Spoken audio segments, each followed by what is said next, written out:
La commune de la semaine. La commune de la semaine. La commune de la semaine fait étape à Zétain. Je suis en compagnie de Bernard Fouillac-Gary. Bonjour. Bonjour. Vous êtes maire de Zétain et quand on parle de Zétain, il ne faut pas oublier Didin. Est-ce que c'est un petit peu deux villages en un ? Exactement. Moi, j'ai l'habitude de dire que nous sommes une commune et deux villages. Voilà, comme ça on est sûr qu'on ne vexe personne. Non, on essaye de pas vexer Didin. D'ailleurs, je suis très très fier de ce petit village qui est tout aussi dynamique que le grand village à côté. Oui, et puis ce qui est sympa, c'est que cette diversité, ça permet aussi plus de richesse. On sait qu'il y a un patrimoine historique à Zétain. Il y a l'église Saint-Marcel avec sa tour cylindrique, qui est un peu l'image d'Épinal du village. Mais il y a aussi un joli patrimoine naturel entre Sarre et Forêt notamment. Oui, et notamment quand on parle de Didin, on a un projet avec la communauté d'agglomération d'ouvrir un sentier pédestre qui reliera nos deux villages avec une particularité qui, je pense, va attirer pas mal de monde. C'est de pouvoir traverser la Sarre et de rejoindre en fait depuis le chemin de halage le village de Didin avec un bac à chêne. Ah ok, donc on va peut-être remettre en route quelque chose qui existait peut-être à une époque lointaine ?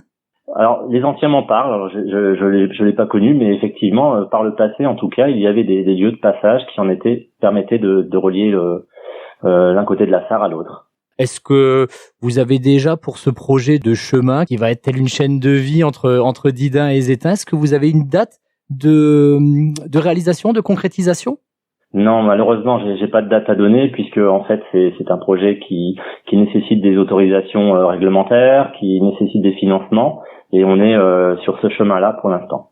En tout cas, effectivement, c'est une belle idée. Et puis, puisqu'on en est au projet, élargissons un petit peu. Qu'est-ce que le conseil municipal a dans les cartons, si vous me permettez l'expression, pour le deuxième semestre 2022 et pourquoi pas 2023 ? Alors, on a pas mal de choses qui sont en chantier, qui vont arriver déjà cet été, puisqu'on a un gros projet qui est d'améliorer le confort de nos écoles. Et cet été, on va refaire tout ce qui est isolation par l'extérieur. On a une action de désamiantage. On va finalement améliorer l'impact écologique de nos écoles. Cet été également, on a 5 nouvelles parcelles qui vont s'ouvrir, qui vont permettre d'agrandir le domaine urbain de la commune et d'accueillir des nouveaux habitants. C'est deux chantiers qui sont l'un à côté de l'autre et c'est un vrai challenge de les mener l'un en même temps que l'autre. Donc ça, c'est vraiment ce qui est à court terme. Et puis à moyen terme, donc là aussi, on a des choses dans les tuyaux. On attend aussi les financements. On a dans l'intention de faire un abri pour accueillir tout le matériel des ouvriers communaux qui actuellement sont stockés un peu à droite, un peu à gauche. On a également des sentiers qui permettent de relier un endroit à l'autre du village sans utiliser la voiture, c'est ce qu'on appelle la mobilité douce. Donc j'en oublie probablement, mais voilà, les idées, c'est pas ce qui manque. On attend surtout d'être aidé financièrement puisqu'on reste une petite commune. Puis tiens, puisque vous êtes sur les mobilités douces, on peut ajouter qu'il y a aussi une autre manière de découvrir Zétain et Didin, c'est de prendre son vélo et pourquoi pas se laisser porter le long du canal des Houillères. Ah ouais, complètement. On peut remercier notre comité d'agglo qui investit beaucoup dans ce type de mobilité. Et puis pratiquement depuis Sarrebruck, on peut rejoindre Zétain et aller un petit peu plus loin, longer la Sarre. C'est vraiment très agréable. Et puis maintenant, avec les véhicules électriques, les vélos électriques, c'est moins fatigant que par le passé. Donc j'encourage toutes les personnes qui aiment le vélo à passer par Zétain et puis à venir prendre un verre au restaurant Le Chalet, qui est aussi une fierté de notre village. C'est sur le village de Zétain, c'est le dernier commerce.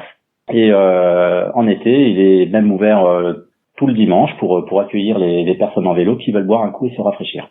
Allez, c'est noté, nos auditeurs ne manqueront pas de saisir l'occasion, d'autant que le Beacherland est à portée de main. Calouze ou Aren, ce sont quasiment des villages voisins. Eh bien oui, absolument. On parlait de pistes cyclables. Je crois qu'il y a des pistes qui vont commencer à se déployer aussi vers ces villages-là. Et pourquoi pas, une fois qu'on aura traversé la Sarre avec le bac à chêne, continuer depuis Didin vers d'autres villages effectivement qui dirigent vers le pays de Bitche. Ça fait 8 ans maintenant que vous êtes premier magistrat de Zétain.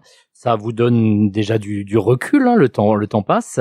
quelle est votre principale fierté, si je puis m'exprimer comme ça, et quel est peut-être votre regret, quelque chose qui vous laisse un goût amer? Oui. Sur les regrets, finalement, c'est les premières années. Bon, je regrette pas tout le chemin accompli, mais finalement, on manque quand même d'expérience et on n'est peut-être pas assez accompagné quand on est élu. Bon, en tout cas, on ignore les accompagnements possibles et finalement, on commet probablement quelques erreurs. Et je voulais parler du négatif d'abord, puisque après, si je devais parler des fiertés, moi, ce que j'aime sur ma commune, c'est le dynamisme des associations, que ce soit le foot, les clubs d'épargne, la country, les associations de parents d'élèves et même les conseils de fabrique. Donc tout ça, c'est très dynamique et moi, j'œuvre pour que tout ça reste d'actualité. Et c'est pas une fierté personnelle, mais c'est une fierté d'avoir un village qui est aussi dynamique.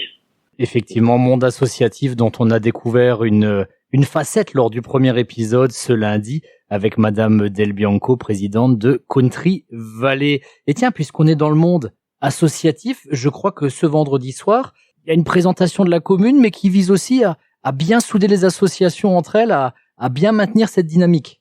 Oui, c'est vrai que il y a 8 ans, donc quand on a découvert le monde des élus, on a choisi avec mon conseil municipal de mettre en place un peu après Nouvel An une action auprès de tous les habitants. Donc je crois que c'est un verre de vin chaud. Et durant ce moment de convivialité, cela me permettait de présenter, et notamment aux nouveaux villageois, le monde associatif et puis les projets tels que je l'ai fait tout à l'heure avec vous. Donc il y a eu le Covid, ce moment de convivialité s'est arrêté et on a pensé qu'il était urgent de relancer cette dynamique et de pas attendre le prochain mois de janvier.